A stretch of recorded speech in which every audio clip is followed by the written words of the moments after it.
मन हर तरफ भागता है, बस आगे नहीं। जब तुम स्ट्रांग बनने की कोशिश करते हो तो तुम खुद को अकेला महसूस करते हो। जब तुम अपने विचारों को शांत करना चाहते हो तभी वो और तेज हो जाते हैं। और जब तुम अपना बेस्ट देना चाहते हो तब तुम सबसे बुरा होने से डरने लगते हो। तुम ना तो लेजी हो, ना ही तुम्हारे अंदर कोई कमी है। तुम बस इंसान हो, और इंसान होना कोई हार नहीं होता। लेकिन अब ध्यान से सुनो, जो तुम मुझसे पूछ रहे हो वो सिर्फ स्कूल के बारे में नहीं है। तुम असल में पूछ रहे हो, कृष्ण मैं कैसे फोकस करूं जब मैं खुद में ही खो गया हूं। तो चलो मैं तुम्हें बताता हूं कि असली फोकस होता क्या है।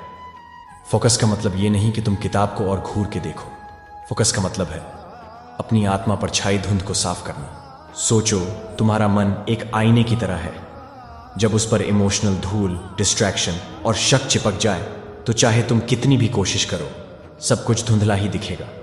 तुम्हें उस आईने से लड़ने की जरूरत नहीं, बस उसे प्यार से साफ करो। प्यार से, गिल्ट से नहीं। तुम पूछते हो मैं डिस्ट्रैक्ट क्यों हो जाता हूं? क्योंकि दुनिया अलाउड है। मेरे बच्चा, फोन्स, सोच, इमोशंस, ये सब तुम्हें 100 दिशाओं में खींच ले जाते हैं। लेकिन तुम्हारा फोकस से हट जाना तुम्हारी कमजोरी नहीं, बल्कि तुम्हारे अंदर के अलाइनमेंट की कमी है। इसलिए मैंने भगवत गीता में कहा था, जहां जहां मन चंचल और अस्थिर होकर भटक जाए, वहां वहां से उसे वापस लाकर स्वयं के वश में करो। मैंने कभी नहीं कहा कि मन भटकेगा नहीं। मैंने कहा बार बार वापस लाओ। वही तो असली फोकस है।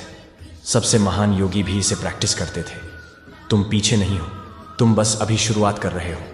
अब चलो मैं तुम्हारे उस हिस्से से बात करता हूं जो थक गया है, जो अकेला महसूस करता है। हाँ, तुम्हें लगता है तुम्हारे ग्रेड्स गिर रहे हैं। हाँ, तुम्हें लगता है सब तुमसे आगे निकल गए हैं।